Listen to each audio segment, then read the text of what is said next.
So yun yung wire natin galing dun sa kabilang sensor natin. Ito na siya, no? Ito na yan, ito na. So ngayon susundan natin tong diagram. So lagi nyo sundan yung diagram, guys. Alam nyo sa mga puti, no, yung mga Americans o European, kahit alam mo na ikabit yung isang bagay, lagi pa rin kaming tumitingin sa diagram, no, pagka nagkakabit kami ng mga bagay, no, para sigurado ka na wala kang makalimutan.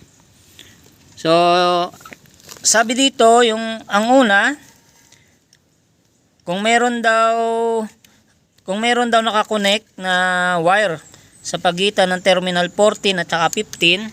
So ito yung ating terminal 14 at saka 15, no. So yan yung ating mga terminal, no. Dito sa sinasabi dito sa diagram, una hanapin nyo kung nasaan ito, no. Kung nasaan itong mga ito at saka ito. So dito, itong mga terminal na to, ito siya. Ito siya. Ini-off mo na ba yan? Wala ko pa. So ito yan, no, ito yan. So wala yung number, may number yan sa ibabaw, no.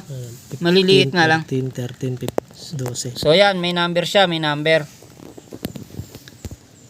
Tapos ito yung ating remote, no.